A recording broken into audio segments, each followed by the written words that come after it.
Amen. Magandang gabi po sa lahat at tayo po'y tumayo at manalangin. Lord, salamat po sa gabing ito, Panginoon, at kami tinipin mo, Lord God, para magpuri at pasalamatan ka, Panginoon. At salamat po sa kalakasang ibinibigay nyo sa bawat isa, Lord God, at ganun din po sa mga manunod po sa live streaming, Lord God. Paranas nyo po sa kanila ang presensya nyo, Panginoon. Salamat po sa pag-ibig na binibigay niyo po sa bawat isa, Lord God, at maraming salamat po. At alam po namin, Lord God, na narito kami, Panginoon, para ibigay ang nararapat na para sa inyo, Panginoon. At salamat po sa mga biyayang pinagkakalob niyo, Panginoon. Maraming salamat po. In Jesus' name we pray. Amen. Amen. Muli, magandang gabi po sa bawat isa. Tayo po muli ay magpupuri sa ating Diyos. So tayo po yung malayang sumigaw, malayang sumayaw para po sa ating Panginoon. Amen? Kaya po, ibigay natin ang ating the best na pagpupuri para sa ating Panginoon. Amen.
Kapangyarihan ng Diyos ay aking nararanasan. Malaya, malaya, malayang malayang malaya. Malaya, malayang malayang malaya. Malaya, malayang malayang malaya.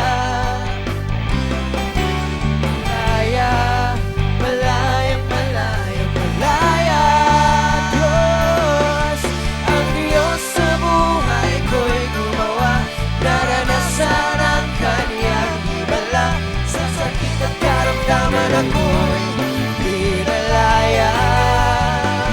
Ang kasalanan at ang kalungkutan, binawi niya ng lubusan. Kapangyarihan ng Diyos ay aking nararanasan. Diyos, ang Diyos sa buhay ko'y gumawa.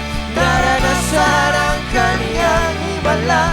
Sa sakit at karamdaman ako'y pinalaya. Ang kasalanan at ang kalungkutan, binawi niya ng lubusan. Kapangyarihan ng Diyos ay aking nararanasan.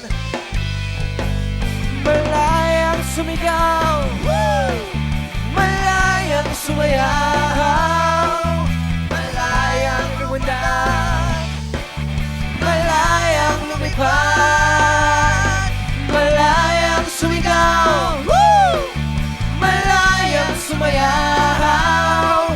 Kapangyarihan ng Diyos ay aking nararanasan. Malayang sumigaw, malayang sumigaw, malayang sumayaw, malayang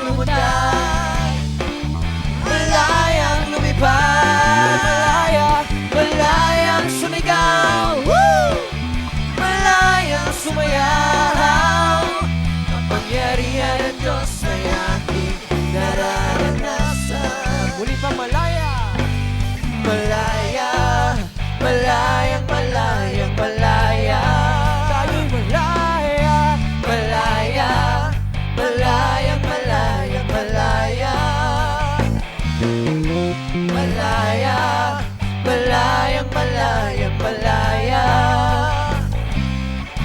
Malaya, malayang malayang malaya. Diyos, ang Diyos sa buhay ko'y gumawa. Naranasan ang kaniyang himala. Sa sakit at karamdaman ako'y nalaya. Ang kasalanan at ang kalungkutan, linawi niya ng lubusan. Kapangyarihan ng Diyos ay aking nararanasan. Kapangyarihan ng Diyos ay aking nararanasan. Kapangyarihan ng Diyos ay aking nararanasan. Amen!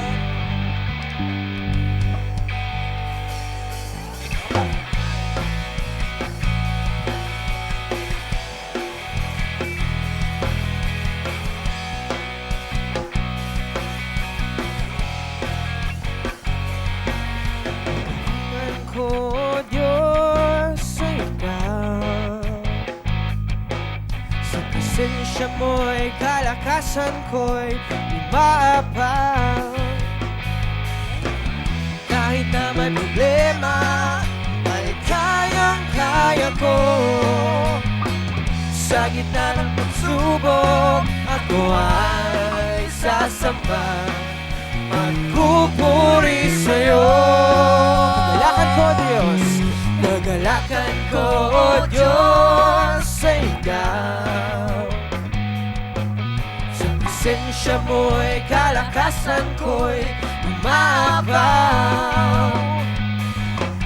Kahit na may problema, ay kayang-kaya ko. Sa gitna ng pagsubok, ako ay sasamba. Pupuri sa'yo. Ako ay sasayaw sa'yo. Sasambahin ang ngalan mo. Kahit hindi pigilan, ay di papayag na tatahimik lang. Laging magbababa sa'yo. Sa piling mo, Panginoon. Kahit napawisan ay okay lang. Magkapiling ka lang. Ulit paulitin natin, kagalakan ko, Diyos. Kagalakan ko, Diyos, sa ikaw.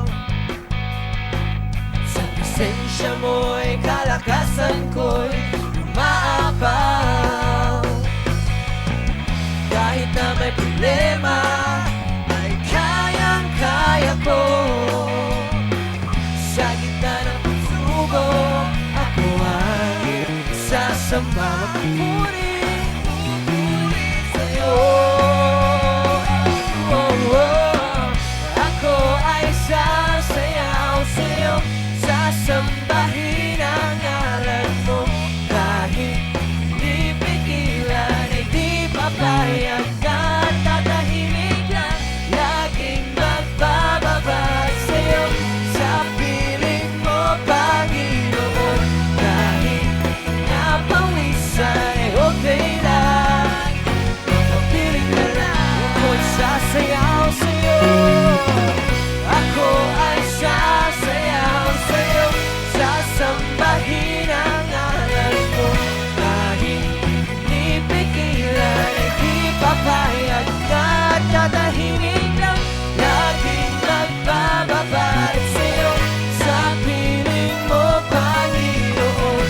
Kahit napawisan, ay okay lang. Magkapiling ka lang. Okay lang. Ay okay lang. Magkapiling ka lang. Ay okay lang. Ay okay lang. Magkapiling ka lang. Oh, purihin ka, O Diyos. Salamat sa iyong presensya. Oh, yes, Lord. Amen. Patuloy tayong sumamba sa ating Panginoon. Tunay nga na ang Diyos ay nagtitiwala sa bawat isa po sa atin. Kaya po, ang bawat isa sa atin, let's offer our lives, serve the Lord with all of our hearts. The Lord wants to have intimate relationship with you. Sa bawat isa po sa atin. Kaya awitan po natin ating Panginoon sa gabi po ito.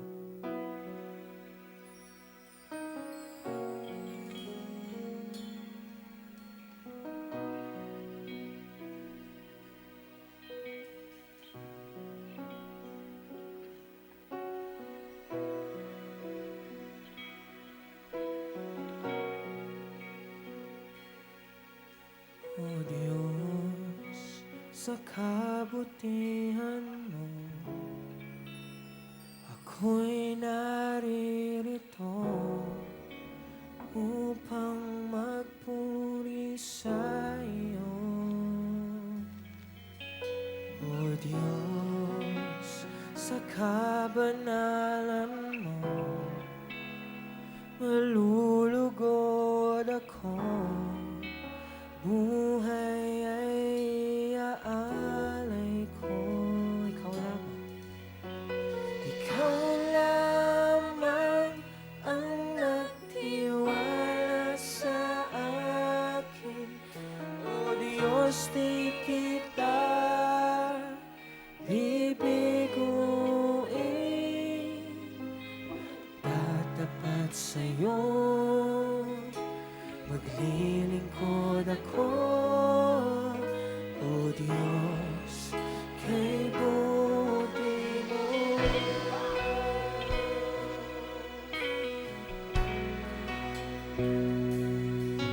O Diyos, sa kabutihan mo, ako'y naririto upang magpuri sa iyo. Sa kabanalan mo, nalulugod ako. Buhay ay iaalay ko. Ikaw lamang ang nagtiwala sa akin. O Diyos, di kita bibiguin. Nagtatapat sa'yo, maglilingkod ako. O Diyos, kay buti mo. Ikaw lamang ang nagtiwala sa akin. O Diyos, di kita bibiguin. Magtatapat sa'yo, lingkod ako.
Panginoon, maraming salamat sa gabi pong ito muli sa pagkilos mo sa aming kalagitnaan, O Diyos. Tunay nga, O Diyos, na napakabuti mo sa buhay ng bawat isa. Kaya po, Lord God, ang desire ng aming mga puso ay makilala ka pa, Panginoon. Magkaroon, Panginoon, ng deeper relationship para sa iyo, Panginoon. Maraming salamat, Lord. Give us knowledge and wisdom. Let your Holy Spirit ang manguna sa gabi pong ito. Let your Holy Spirit ang magpaintindi sa amin, O Diyos, ng salita na nais mong iparating sa gabing ito, Lord God. Maraming salamat, Lord. Pinupuri ka namin, sinasamba ka namin. Sa pangalan ng aming Panginoong Yesus, tayo magsabi ng Amen and Amen.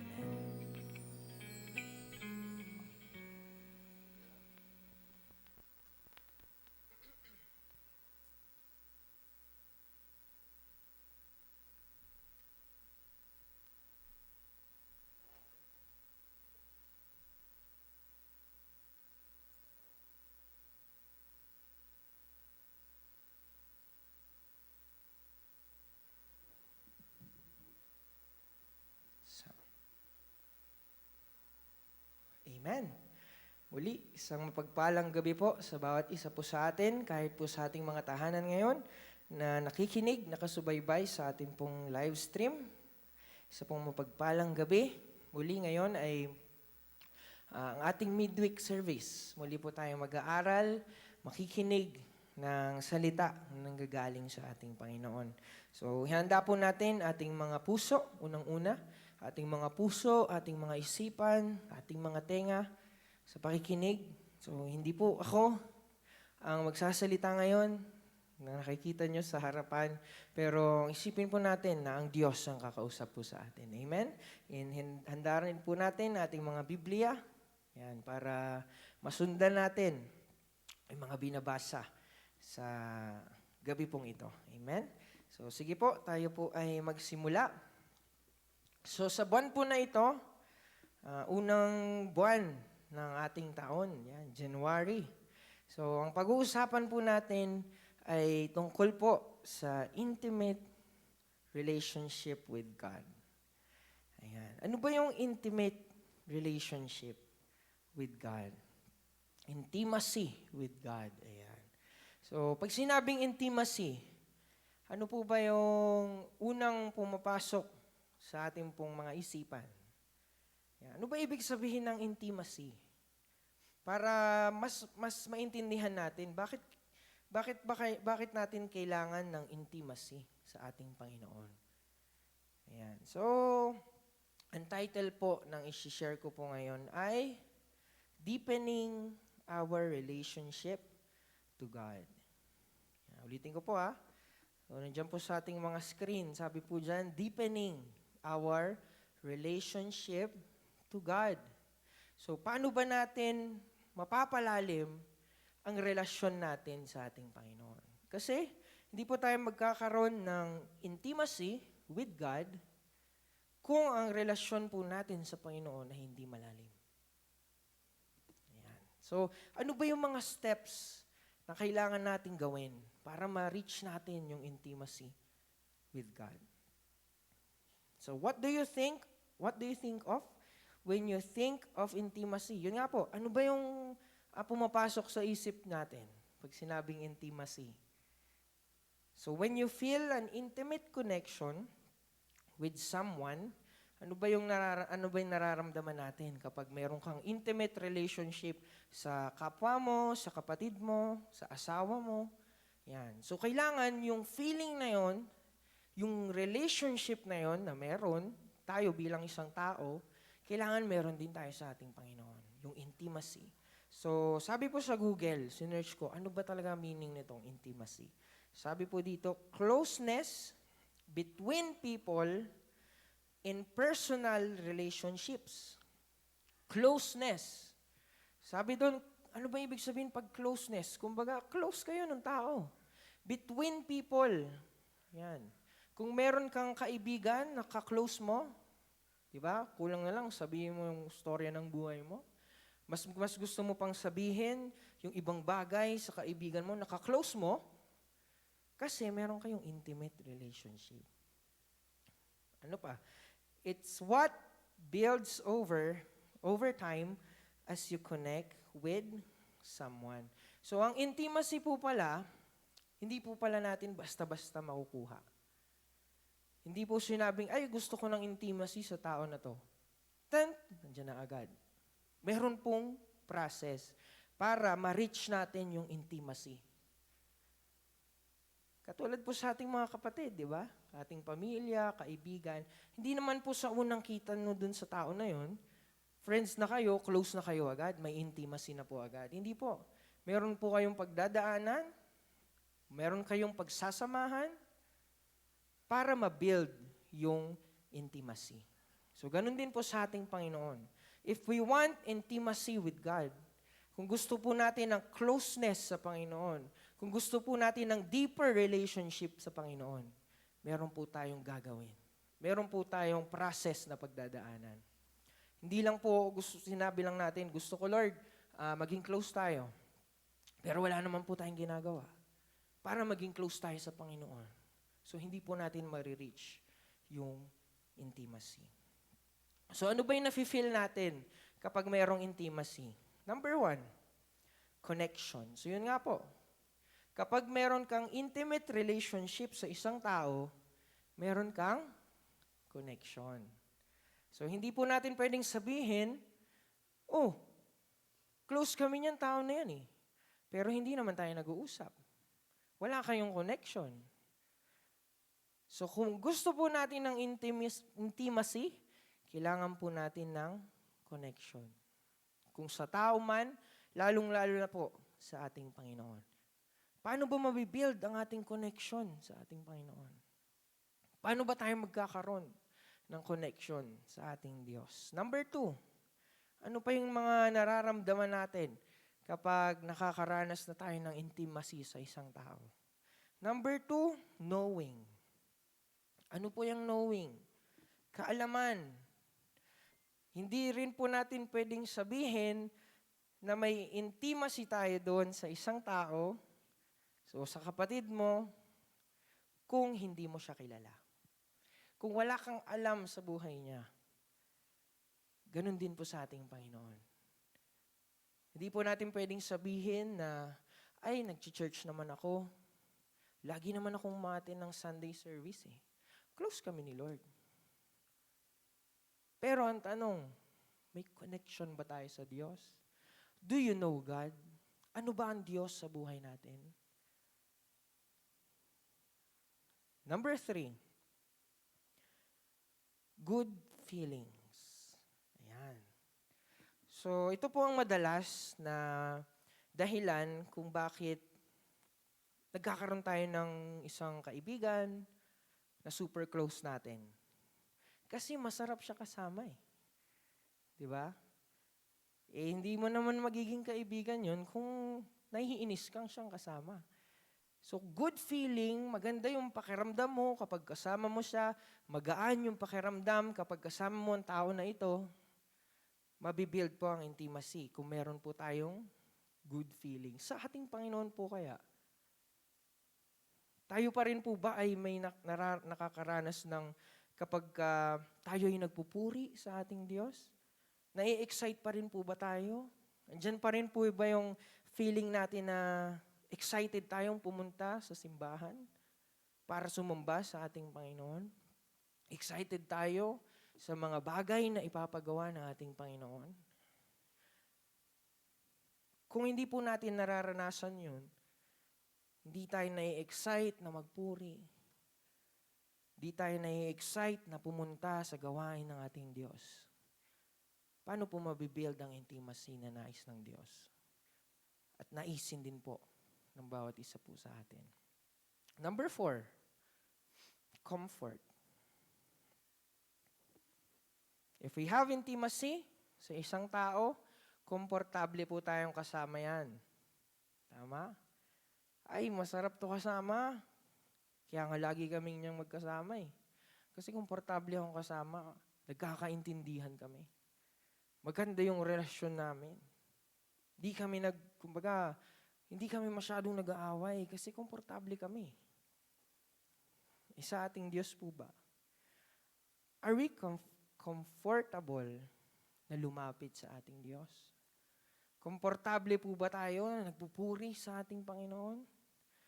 Na gustong-gusto natin sumamba sa ating Diyos? And last one, 5, safety. If we experience intimacy sa isa pong tao, o sa isang kaibigan, kamag-anak, o kung sino man, makakaramdam po tayo ng safety, kapanatagan. Minsan nga may naririnig ako, alam mo, pagkasama kita, parang feeling ko safe na safe ako. Parang feeling ko walang masamang mangyayari. Parang okay ang lahat pagkasama kita. Kasi may intimacy.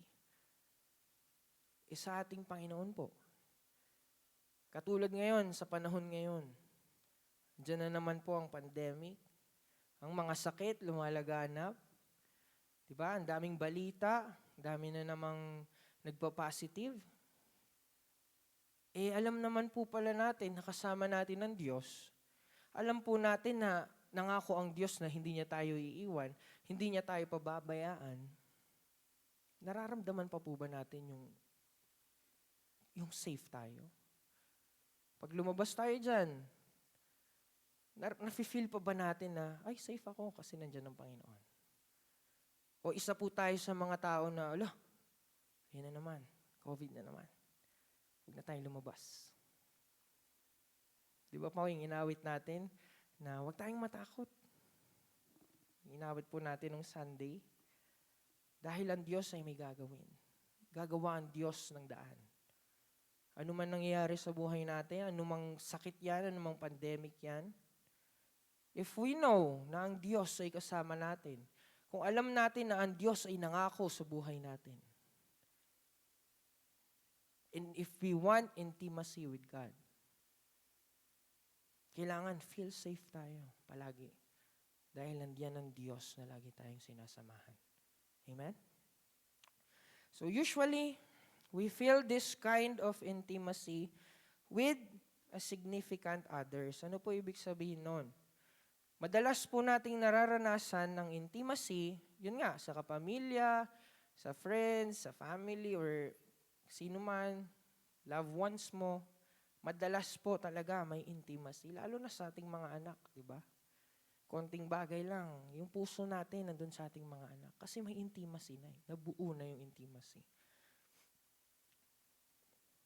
Our partner, our parents, close friends, and our children. So God wants to have intimate relationship with us. So hindi lang po pala tayo yung nagnanais na magkaroon ng intimate relationship sa Panginoon. Mismo po ang Diyos. Gusto po niya bawat isa po sa atin ay close sa Kanya. Gusto po niya ang bawat isa po sa atin, kilala siya. Gusto po niya ang bawat isa po sa atin ay masaya pagkasama ng ating Diyos. Excited pag tayo ay nagpupuri sa ating Panginoon. Nais po yan ng ating Diyos. So tignan po natin sa Exodus 33, verse 11. Exodus 33, verse 11. Sabi po dito, inside the tent of meeting, the Lord would speak to Moses face to face, as one speaks to a friend. Ulitin ko po . So, inside the tent of meeting, the Lord would speak to Moses face to face. Ang Diyos po, nais niya po tayong makausap, nais niya po tayong makapiling face to face. Harap-harapan. Kasi gusto niya ma-develop yung intimacy natin sa Kanya. Hindi yung pag kinakausap tayo ng Diyos, nakatalikod tayo. Ayaw nating makinig. Paano po mabibuild yung intimacy? Katulad nga po dito ng sinabi, di ba? Face to face. Ngayon po, bawal ang face to face po . Di ba? Dahil may sakit na yan na kumakalat, bawal ang face to face. Pero ang Diyos, gusto niya face to face niya tayong kasama, makausap. As one speaks to a friend. Bilang kaibigan, bilang anak. Nais po ng Diyos na magkaroon tayo ng deeper relationship sa Kanya. So we need to draw ourselves near to His presence. So basahin po natin sa James 4 verse 8. James 4 verse 8. Ano pong sabi dyan? Come close to God, and God will come close to you.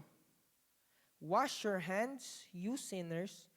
Purify your hearts, for your loyalty is divided between God and the world. Tingnan po natin yung unang sinabi dito. Come close to God. Sino po unang lalapit? Ang Diyos po ba? Lord, gusto ko ng intimacy. Ikaw na bahala. Ang Diyos po ba ang kailangan lumapit? Sabi po doon, come close to God. Tayo po mismo. Kailangan po magkaroon tayo ng, kumbaga, desire. Kasi po, pag hindi po natin i-desire na magkaroon ng relationship, deeper relationship, intimacy sa ating Panginoon, hindi tayo lalapit sa ating Diyos, hindi po mali-develop ang intimacy. So we should come close to God, and God will come close to you. So hindi po tayo bibiguin ng Panginoon. Kapag lumapit po tayo sa Diyos, andiyan po palagi ang Panginoon. Naghihintay lang siya. Kasi nais niya rin na magkaroon tayo ng relationship, deeper relationship sa Kanya. Hinihintay niya lang po ang bawat isa sa atin. So if you think that you don't have intimate relationship with our Lord, there are things that we need to do to deepen our relationship to Him. Kung sa gabi pong ito, kayo lang po ang nakakaalam, sa sarili po natin, sa puso natin, tayo lang po ang nakakaalam. Do we have intimate relationship sa Panginoon? Meron ba tayong relasyon na alam mong safe ka sa Panginoon? Komportable ka kapag nagpupuri ka sa Diyos? Masarap sa pakiramdam? Are you excited? If we don't have that feeling, kung di po natin nararanasan yan sa ating buhay, so meron po tayong kailangang gawin para mas ma-develop pa yung intimacy natin sa Panginoon. So meron po tayong 4 steps. Ano ba yung mga dapat nating gagawin para mas lumalim pa ang relasyon natin sa Panginoon? Number 1, study and meditate His Word. Study and meditate His Word. So, hindi lang po sinabing read His Word. Ang sinabi po, study and meditate. Kasi iba po yung binasa lang, iba yung dinaanan lang natin, iba yung pinag-aralan natin at mineditate. So if we want to have deeper relationship sa Panginoon, study and meditate His Word. Pag-aralan natin, meditate natin, ano ba yung salita ng Diyos para sa atin. Intimacy starts with knowledge. Knowledge of who God is and knowing Him. Magsisimula po ang intimacy kapag kilala mo yung tao na yun. Kapag kilala natin ang ating Panginoon. Paano natin makikilala ang Diyos? Sa pamamagitan po ng Kanyang salita. Kung di po tayo nagbabasa, di tayo nag-aaral, di tayo nagme-meditate ng salita ng ating Panginoon, paano natin makikilala ang Diyos? Personally. Yes, nakikinig tayo every Sunday, nakikinig tayo every midweek service, pero gusto ng Diyos face-to-face eh. Diba? Sabi niya po doon, diba? Kinausap niya si Moses face-to-face. Meron pa rin po ba tayong personal, kumbaga, devotion sa ating Panginoon? Kung yun po yung nais natin sa buwan na ito, to have intimate relationship with God, we need to study and meditate His Word. It's hard to have intimacy with someone you don't know. Totoo naman po. Mahirap pong magkaroon ng relationship sa isang taong hindi mo kilala. Hindi mo alam sino ba siya. Diba? Hindi mo masasabing close kayo. Hindi mo nga kilala eh. Ganun din po sa ating Diyos. Know God. Ano ba ang Diyos sa buhay natin? Sino ba ang Diyos sa buhay natin? Ano ba ang ginagawa ng Diyos sa buhay natin? Ano ba yung mga mensahe ng Diyos para sa atin? Alamin po natin. Through studying and meditating the Word of God. Without knowledge of each other, intimacy will not grow. The Lord knows you very well. Do you know Him? Di ba nga sabi natin? Sabi sa Biblia, miski bilang ng ating buhok, alam po ng Diyos. Alam na alam ng Diyos ang ugali ng bawat isa sa atin. Kahit nga sasabihin natin, hindi pa natin sinasabi, alam na ng Panginoon. Alam ng Diyos anong iniisip natin sa gabi pong ito. Kilala po tayo ng ating Panginoon. Bawat isa po sa atin, wala pong maitatago sa Diyos. Pero ang tanong po, kilala po ba natin ang Diyos? Para masabi natin na we have intimate relationship sa ating Panginoon. Do we know God? O kilala lang natin ang Diyos, si Jesus, napako sa cross. Si Jesus, nagpapagaling. Personally, ano ang pagkakilala natin sa ating Panginoon? Face to face. Sino ang Diyos sa buhay mo? Sa buhay ng bawat isa sa atin. So basahin po natin sa 2 Peter. 2 Peter 3 verses 17 to 18. Sabi po dito, I am warning you ahead of time, dear friends, be on guard so that you will not be carried away by the errors of these wicked people and lose your own secure footing. 18. Rather, you must grow in the grace and knowledge of our Lord and Savior, Jesus Christ. Ano po sabi doon? You must grow. We must grow in the grace and knowledge of our Lord and Savior, Jesus Christ. Kasi kung hindi po natin kilala ang Diyos, hindi po natin kilala ang ating Panginoon, hindi po natin alam yung mga salita na para sa atin na sinasabi ng Diyos. Ano po yung sabi dun sa verse 17? Be on our guard kasi pwede tayong makuha, ma-carried away ng mundong ito. If we do not know, ano ba ang Diyos sa buhay natin? Ano ba ang purpose natin sa buhay? Ano ba yung pinapagawa sa atin ng Panginoon? If hindi natin binabasa, sini-study ang salita ng Panginoon, madali po tayong ma-carried away. Madali tayong makuha ng mundong ito.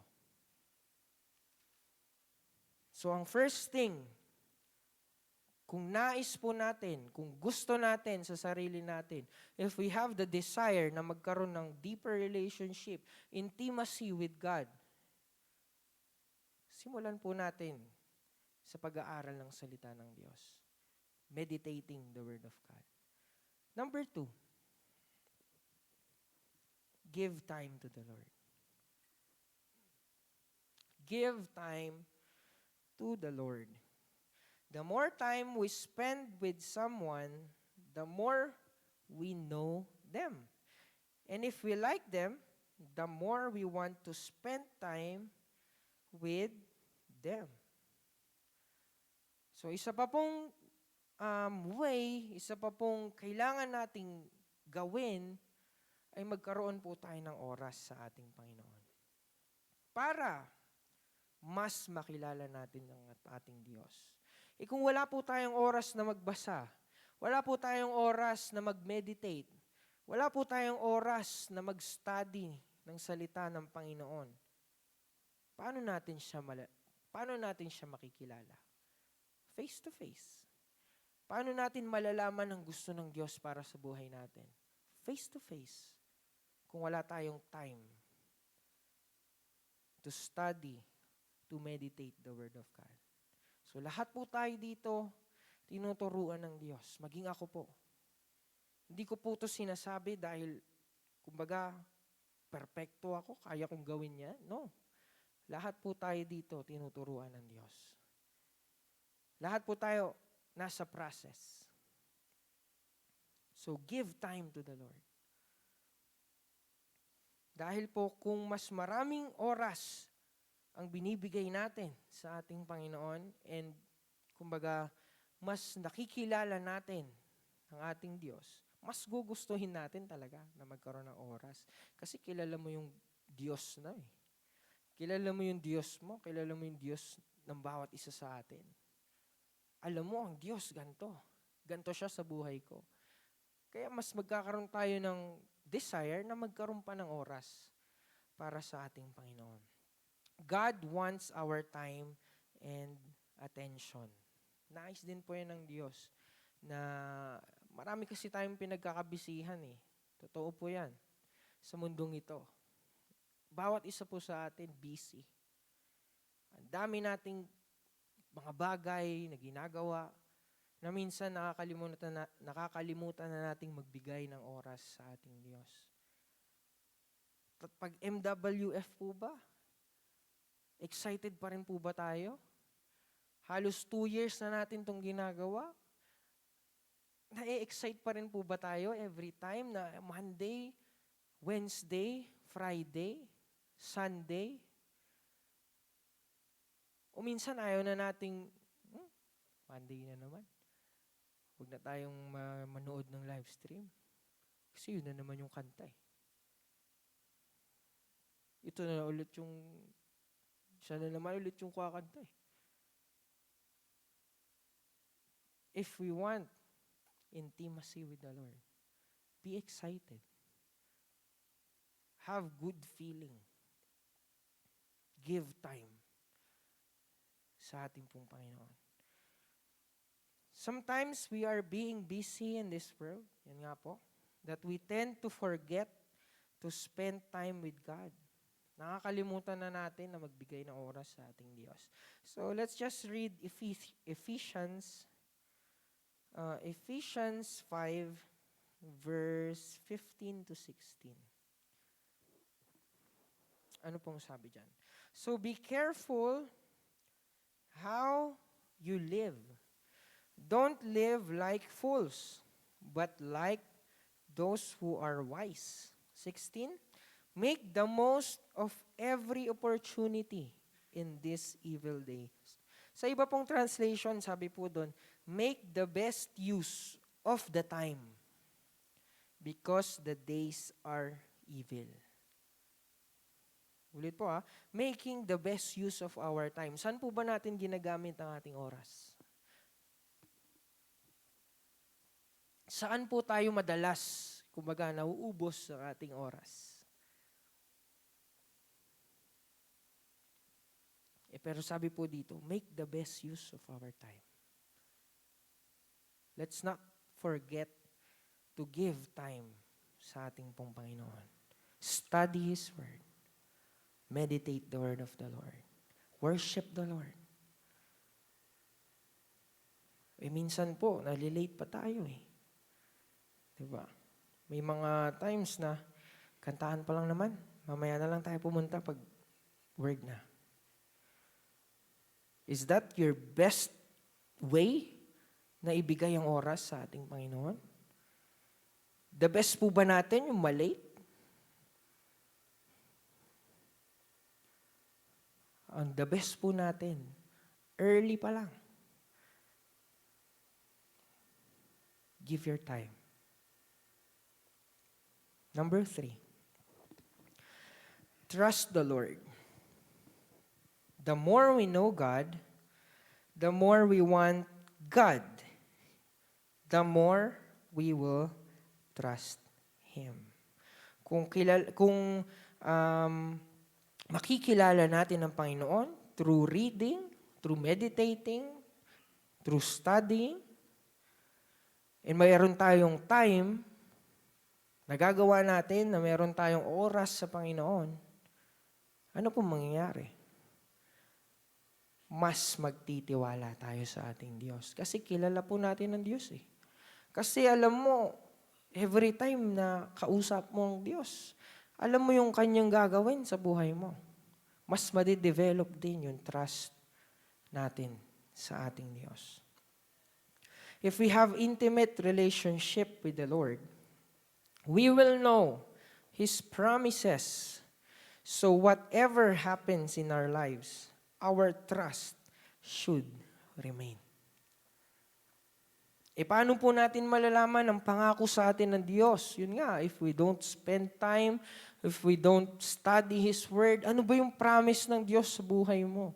Ano ba yung promise ng Diyos sa buhay ko? Ano ba ang pangako ng Diyos sa ating lahat? Sa panahon ngayon, lalo na po ngayon, sa panahon na ngayon. Marami pong tao, di ba? Natatakot, di na alam ang gagawin. Sobrang daming tao sa pilahan ng vaccine. Kasi nagpapanik ang tao. Hindi ka na pwede lumabas dyan nang hindi ka fully vaccinated. Di ba? Kailangan mo yung card. Marami natatakot sa mga panahon ngayon. Pero alam po ba natin ang pangako ng Diyos sa bawat isa po sa atin? He will heal us. He will protect us. He will never leave us. Do you trust Him? Nagtitiwala po ba tayo sa sinabi ng Diyos? O isa po tayo sa mga tao na takot na takot? Yes, normal, matakot ka kasi sakit eh. Pero yun nga, do we trust the Lord? Tingnan po natin sa Proverbs 3, 5, and 6. Alam ko po, alam na po natin itong verse na ito. Iba po sa atin ay kabisado na ito. Yan, Proverbs 3, 5, and 6. Sabi po dyan, trust in the Lord with all your heart. Do not depend on your own understanding. 6, seek His will in all you do, and He will show you which path to take. O ang pagtitiwala po ba natin sa Diyos ay nasa bibig lang? Pag tayo ba ay nagtiwala sa Diyos, masabi lang natin, may tiwala ako sa Panginoon. But our hearts are far away. Ang puso natin ay malayo. Ang sabi po dito, trust in the Lord with all your heart. Do not depend on your own understanding.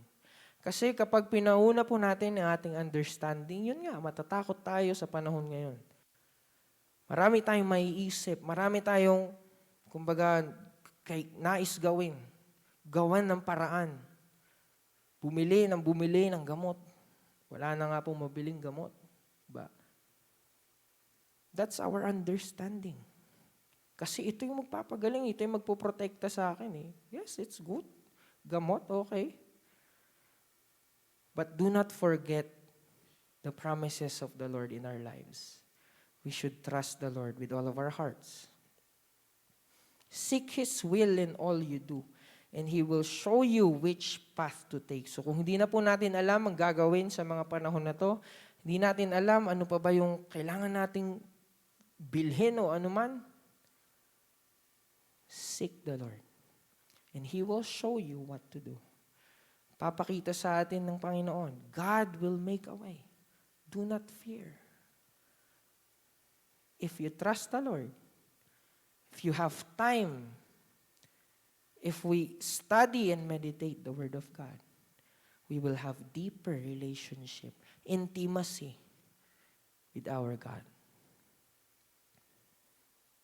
He is always with us, and we can always call on Him.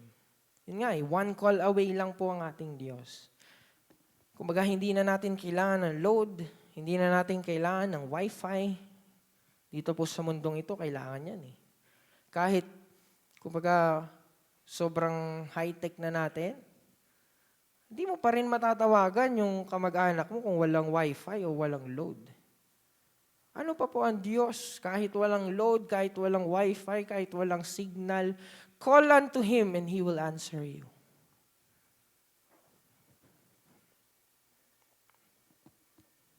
Call unto Him. Life situations will test us. Ayun nga po. Ang mga sitwasyon sa buhay natin, problema, trouble, challenges sa buhay, it will test us. Tayo po ay, kumbaga, testingin yan kung makakapasa ba tayo. But, because we have an intimate relationship, there is nothing my God and I can face together. Kung meron po tayong intimate relationship, if we know na kasama natin ang Panginoon, kung alam natin yung pangako ng Panginoon sa bawat isa po sa atin, nothing, my God and I, ang ating Diyos at tayo, nothing I can face together.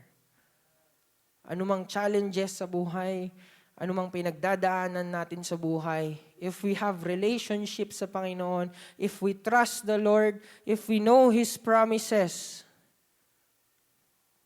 nothing is impossible.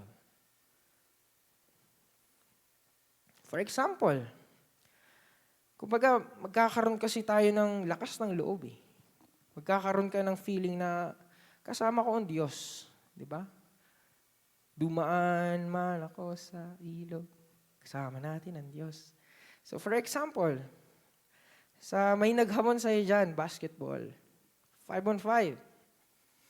Yung kakampi mo, mga NBA player, si LeBron, si Curry, ganyan.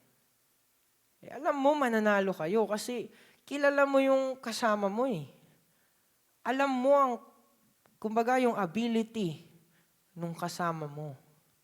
Kaya may tiwala ka. Alam mo na mananalo ka. Alam mo na may victory na mararanasan. Kasi kilala mo, magagaling to. Mga MVP to, mga champion to.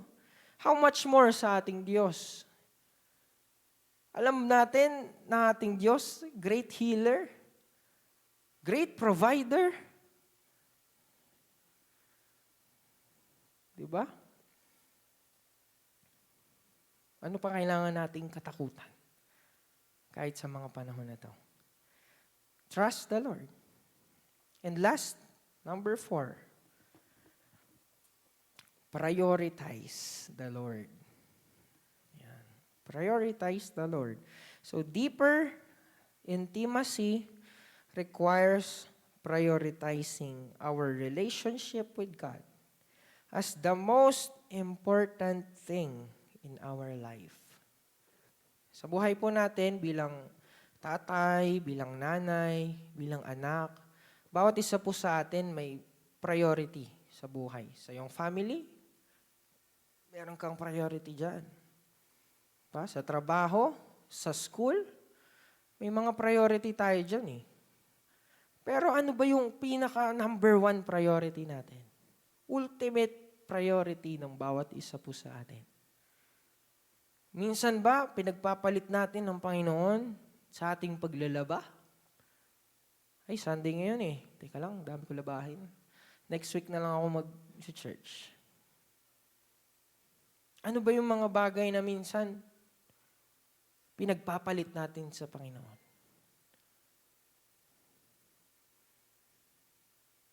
So, alamin po natin, hindi po alamin eh. Kumbaga, gawin natin. Let's prioritize the Lord. Remove distractions, reasons why you cannot go to church early. Ito po, marami po talaga minsan sa atin, sa buhay natin. Madaming distraction, di tayo makapunta sa church ng maaga, di tayo makapag-open ng ating live stream ng maaga, mag-open tayo, closing prayer na.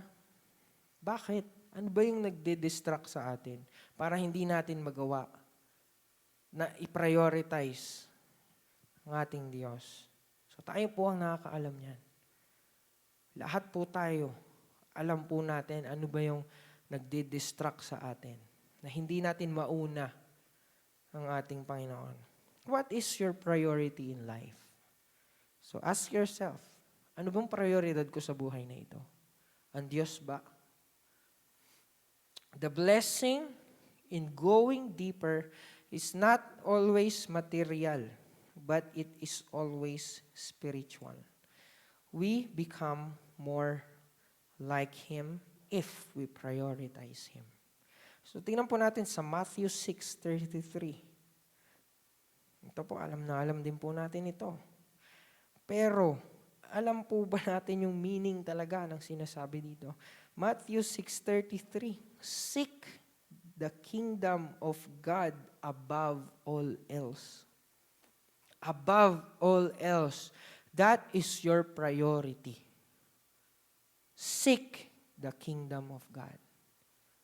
Prioritize the kingdom of God above all else. Sa kahit anumang bagay. You want intimacy with God?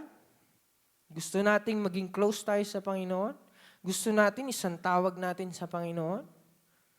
Nandiyan ang Diyos? We can feel His presence? Seek the kingdom of God above all else. Tuloy po natin.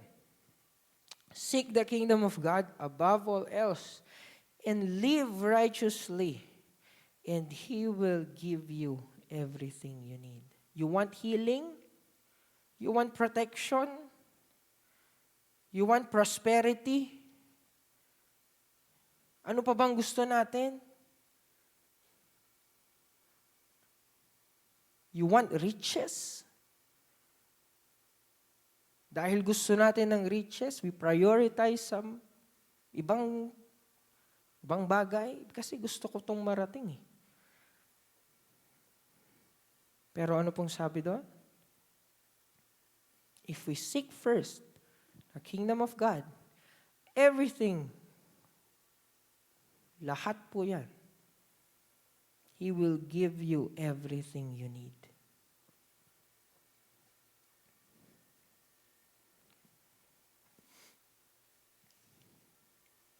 So if we want intimacy sa ating pong Panginoon, let's study, read the Word, meditate the Word, give time sa ating Diyos, trust the Lord, and the most important thing, prioritize the Lord in everything, above all else. Seek first His kingdom.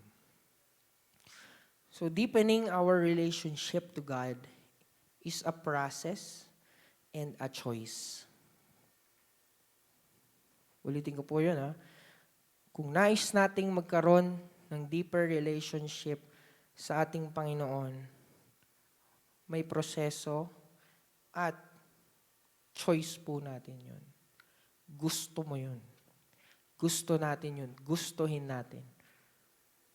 Kasi kung hindi natin gusto, hindi natin pinili na magbasa, mag-study ng Word, hindi natin pinili na magkaroon ng oras sa Panginoon, hindi natin pinili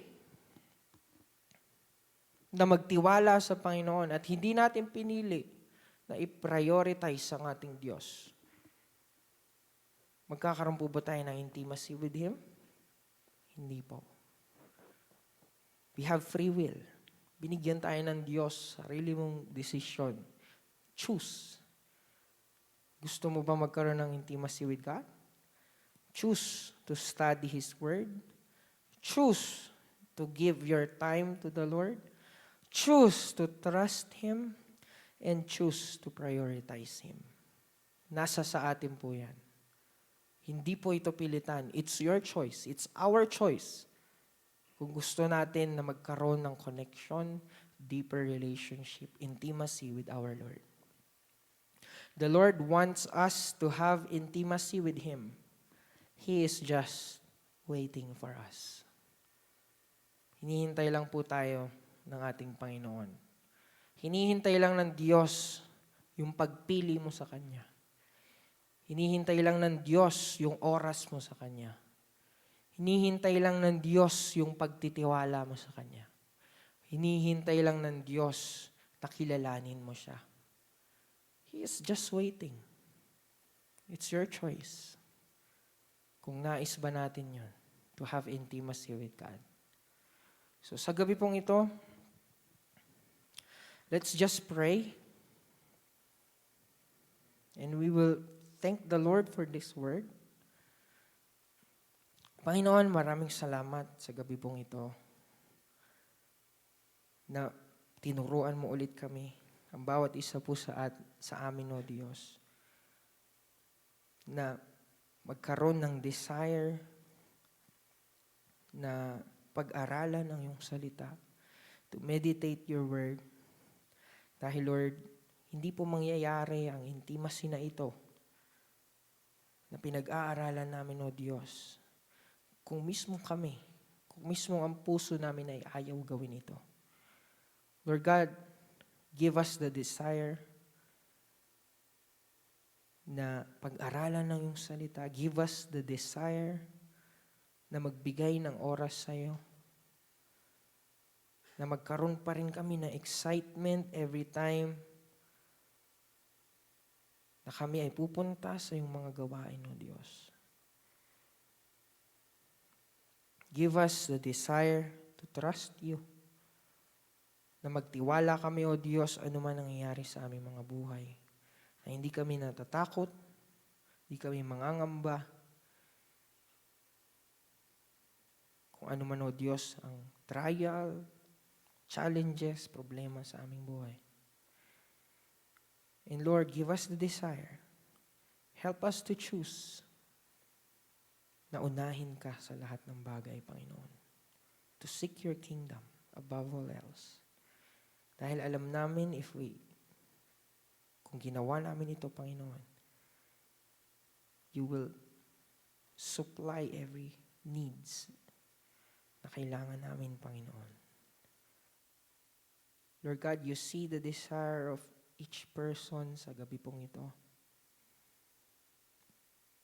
Ikaw pong nakakaalam, Panginoon, ang laman ng aming mga puso sa gabi pong ito. Lord, help us to have intimacy with you. Alam namin na may kailangan kaming gawin. It's a process, Lord. Lord, we open up our hearts. Let your Holy Spirit help us, teach us, remind us, Panginoon, sa mga bagay na kailangan naming maalala sa aming buhay, Panginoon. Lord, maraming salamat for this word. We thank you for this wonderful night. We thank you for everything that you have done in our lives. We praise your name. We glorify your name. In Jesus' name we pray. Amen and amen.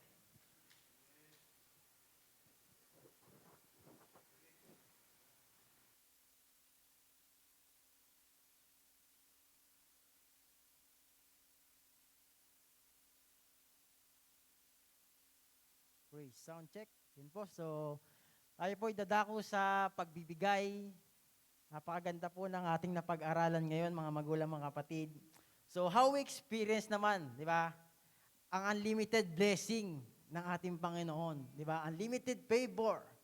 Di ba? Gusto po ng Diyos, mga magulang, mga kapatid, na ma-experience natin ang kanyang pagpapala, ang kanyang pabor sa ating buhay. Di ba? Kailangan niya, meron kang intimacy sa Diyos. Di ba? Hindi mo pwede kasing ikwento ang isang tao na hindi mo kilala. Tulad ng ating pinag-aaralan. Kaya nga, give time to God eh. Di ba? Kilala mo ba ang Diyos? Siya ang magpapala sa iyo. Di ba? Anong sikreto? Kailangan mo ng binhi. Di ba? Para magsasakayan eh. Hindi ka pwedeng magtanim, hindi ka pwedeng umani nang wala ka namang tinatanim. Di ba? So, kailangan mong magtanim. Di ba? Para sa takdang panahon at sa oras ng Diyos, di ba? Ika'y pagpapalain ng ating Panginoon. Sabi nga, di ba, sa ating napag-aralan, sa number 3, trust to the Lord. Itiwala mo yung finance mo, financial mo, itiwala mo yung kalakasan mo, itiwala mo kung ano yung meron sa'yo ngayon. Sabihin mo sa Panginoon, Lord, gusto kong maranasan ang unlimited favor mo. Gusto kong maranasan ang unlimited blessing mo. Di ba? Kasi sabi sa number 1 kanina pwedeng maputol yung connection. Di ba? Yung una, connection. Pwedeng maputol yung connection mo sa langit. Pwede po yun. Di ba? Parang ganito lang yan May laptop ka, nagtatrabaho ka. Biglang namatay, nag-black. Kasi naputol, nabunot doon sa saksakan, may dumaan na pusa. May dumaan na pusa, naputol. Nawalan nga ngayon ng connection. Ganon din sa buhay mo. Bakit kung minsan, maganit na, parang ganit na ng blessing ngayon Kasi hindi ka na nagbibigay. Di ba? Kasi hindi ka na nagtatanim. Kaya napuputol yung bintana ng langit, yung bintana sa langit, imbis tuloy-tuloy yung pagpapala ng Diyos sa buhay mo, hindi ka na nagtatanim. Hindi ka na nagbibigay sa gawain ng Diyos. Ba? Mas inuuna mo pa yung mga bagay sa mundo na kung saan hindi naman nagbibigay ng benepisyo sa buhay mo at sa buhay ko. Hindi po ba? Kaya nga sabi sa puri, prioritize the Lord. Unahin mo ang Diyos sa lahat ng bagay. Sabi sa Proverbs, di ba? Trust to the Lord with all your heart. Huwag kang manangan sa sarili mong karunungan o kagalingan. Amen? Knowing, yung pangalawa, dapat kilala mo ang Diyos na iyong pinagbibigyan. Di ba? Dahil kung mahirap magbigay sa isang tao na hindi mo kilala, tama? Dapat kilala mo ang Diyos pag nagbigay ka. Alam mo nga ani ka. Pag binigyan mo ang Diyos, alam mo ang pagpapala ng Diyos ay sa iyo, saan ka man magpunta. Di ba? At dito sa mundo, kapatid, wala nang ibang magko-comfort sa iyong financial kundi ang Diyos lang. Di ba? Kaya kailangan, pag nagbigay ka sa Diyos, kailangan good yung feeling mo. Palagay ka. Good ang feeling ko dito Magbibigay ako sa Diyos. Kasi alam ko, yung connection ng Diyos, hindi mapuputol. Diba? Kaya nga, yung 5, yung safety. Wala nang ibang safety sa mundo, kundi sa Diyos lang. Diba? Yung financial mo, pag ibinangko mo, pwede pang mambangkarote. Yung bangko. Diba? Pero nga, lagi sinasabi si Levi, bangko na, ano po ba yung bangko na yun? Bangko Pilipino, subok na matatag, subok na matibay, pero nagsara, di ba? Wala nang iba na safety place, di ba? Kundi sa ating Panginoon. Amen? Kaya nga, alamin mo kung sino ang source of blessing, yung connection na tinuturo kanya ni Pastor Van. Walang iba dapat na kunikan ang iyong pagpapala, kundi sa pinanggalingan din ng pagpapala. Amen? Kaya nga po sa ating buhay ngayong gabing ito, di ba? Ikaw ba yung nakalimutan mo na magbigay sa Diyos? Kahit nasa tahanan ka, meron pong number dyan, GCash, meron pong bangko dyan, dyan mo po ibigay. At tandaan mo mga magulang, mga kapatid, hindi ka malulugi. Dahil ang pinagtaniman mo, sobrang tabang lupa. Walang iba kundi sa Diyos, di ba? Kaya nga, yung connection mo sa Diyos, kamusta na? Di ba? Yung pagbibigay mo sa Diyos, nahadlangan na ba ng mundo? 50-50 na ba? Yung tiwala mo sa Diyos, kapatid, ibalik mo. Dahil ang sabi sa Biblia, God will open the window of heaven para ang pagpapala mo, ang trabaho mo, ang lakas mo, manatili sa'yo, manatili sa akin. Amen? Kaya nga po ngayong gabing ito, kapatid, kakamustahin kita. Kamusta ka na? May kanta nga, kamusta na aking mahal? Ang sabi ng Diyos sa'yo ngayon, kamusta ka na anak? Nagbibigay ka pa ba? Sumusuporta ka pa ba sa church? Ba? Baka kasi putol ka na. Naputol na, kaya hirap ka na. Parang ganito uli yan Naglalaro, atak na. Biglang nawalan ng wifi. Nawalan ng connection. Yeah? Di ba? Sakit, ang hirap. Bakit hindi pa nawalan? Ganoon din sa buhay natin, kapatid. Minsan, wala ka ng connection sa Diyos. Di ba? Ngayon po, kung gusto natin ma-experience ang unlimited favor ng Diyos, unlimited blessing, di ba? Back tayo sa source ng buhay. Back tayo sa source ng pinanggagalingan ng lahat ng kayamanan ng tao na hindi naman kanya, napahiram lang din naman ng Diyos. At isang araw, lilisan din naman tayo. Sabi nga ni Job, ubad akong lumabas, ubad din akong babalik, may walang dala. Yamang galing ka sa alakabok, galing ka din sa alakabok. Kaya nga, kung ano mang meron sa'yo ngayon, mga magulang, mga kapatid, kung gusto mo pang ayan ay pagyabungin, di ba? Magtanim ka sa pinakamatabang lupa. Walang iba kundi sa ating Panginoon. Tayo po'y pumikit at manalangin, Ama namin Diyos na buhay sa pangalan ng aming Panginoong Isus. Lord, narito ang aming mga ikapo, ang aming mga offering, Panginoon. Pagpalain mo, O God, ang mga magbibigay at ang mga nasa kanilang tahanan, Panginoon, na magbibigay. Tunay nga, O Diyos, ako'y nagdedeklara ng mga magpagpapala sa kanilang mga buhay. Pagyamanin mo, Panginoon, ang kanilang negosyo, ang kanilang kalakasan, Panginoon, ay palakasin mo pa sila, Panginoon. At tunay nga, O Diyos, na sila'y ilayo mo sa lahat ng kapahamakan sa kanilang mga buhay. Salamat, salamat. Pinupuri ka namin, dinadakila ka namin sa pangalan ni Jesus. Amen and amen.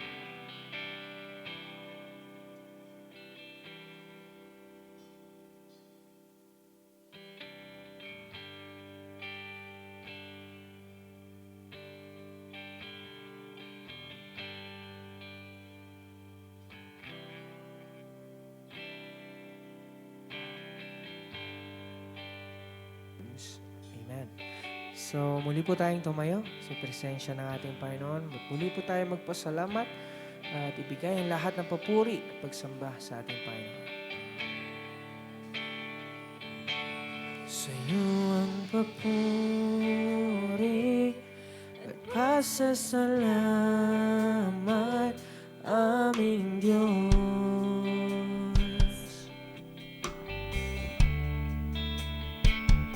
Kalwalhatian at karangalan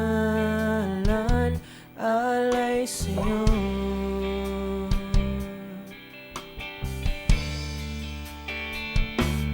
Narito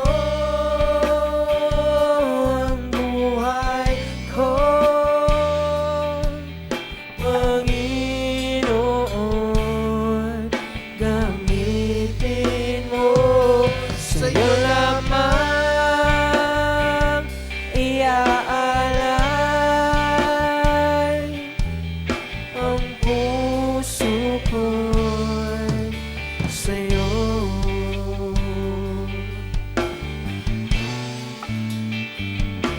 Ika'y kasama, o ano ang ligayang nadarama.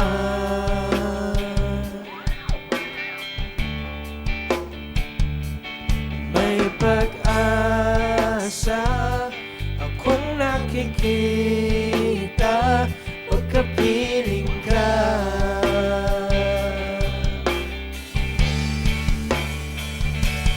Narito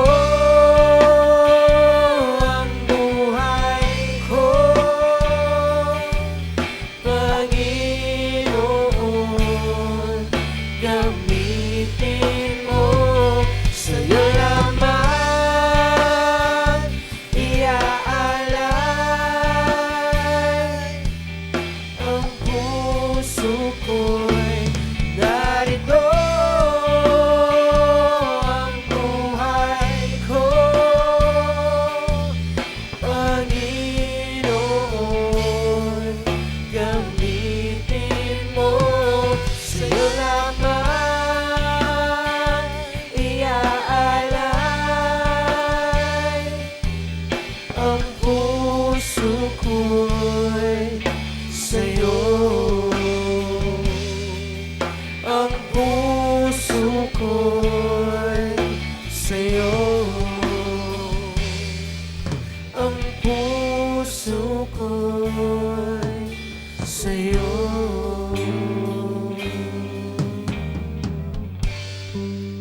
Yes, tayo may manalangin. Ama naming Diyos na nasa langit, sa pangalan ng aming Panginoong Jesus, Lord, marami pong salamat muli, O God. Salamat po sa gabing ito, Lord God, maging sa iyong salita, Panginoon. Lord, salamat, O Diyos, sa paalala, Panginoon, na tunay nga, O Diyos, magkaroon kami ng intimacy sa iyo, O God.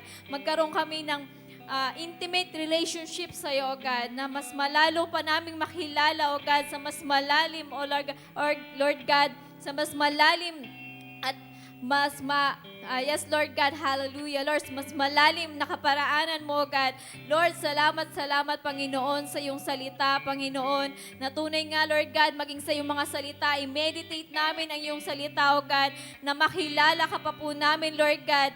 Lord, salamat, Lord God, Lord, sa paalalang ito, Lord God, na tunay nga, Lord God, maging sa pagtitiwala sa iyo, Lord, sa iyo lamang po kami naniniwala, Panginoon, at nagtitiwalang lubos, Lord God, na tunay nga ang lahat, Lord God, ay alam mo, Panginoon, maging ang aming buhay, Lord God. Lord, salamat, Panginoon, maging sa iyong ginamit, Panginoon, na nagsalita, Lord God, sa iyong anak na ginamit, Lord God, na magpahayag na iyong salita, O God. Tunay nga, Lord God, na patuloy niyo po siyang kausapin, Panginoon. Patuloy niyo po siyang pagpalain, Panginoon. Lord, patuloy niyo pong ibigay, Lord God, ang wisdom, knowledge, at understanding na nagmumula sa iyo, O Diyos. Salamat sa buhay ni Pastor Ban, Panginoon, na ginamit mo, Lord God, na tunay nga sa iyong salita na nagpaalala muli, Lord God, sa amin, Panginoon. Lord, tunay nga, Lord God, maging sa mga nanonood, Lord God, ng live streaming na ito, Panginoon, Lord, alam po namin, Lord, na nangusap ka po sa puso ng bawat isa, Lord God, na maging sila, Lord God, ay magkaroon, Lord God, ng intimate relationship sa iyo, God. Lord, salamat, Panginoon, sa mga taong ito, Lord God, na tunay nga, O Diyos, kinausap mo, Panginoon, Lord God, at mas malalo ka pa nilang makilala, Panginoon, Lord God. Salamat ng marami, Panginoon, maging ang bawat isa, Lord God. Lord, sa aming pag-uwi, Panginoon, kami po'y ingatan at patuloy niyo mong balutan ng iyong banal at makapangyarihang dugo, Panginoon, ang bawat isa, Lord God. Lord, maging sa aming Lord God, hallelujah, Lord, sa aming pag-uwi, Panginoon, ikaw po ang mag-iingat, Lord God. Lord, salamat, Lord, sa iyo po namin tinitiwala ang lahat, ang aming buhay, Lord God, ang lahat ng meron kami, Panginoon, ay sa iyo po nagmula. Salamat ng marami, Lord, sa iyo po namin binabalik ang lahat ng papuri, pagsamba, pasasalamat sa pangalan ng iyong anak na si Jesus. Amen.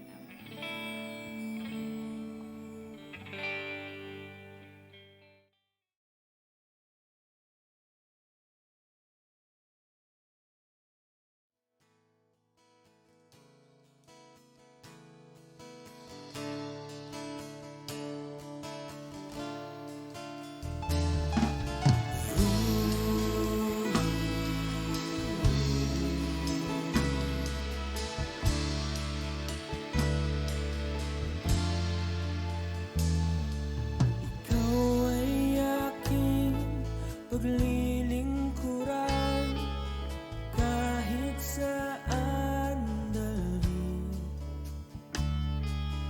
Ikaw ay lagi kong susundin, anuman ang sulit.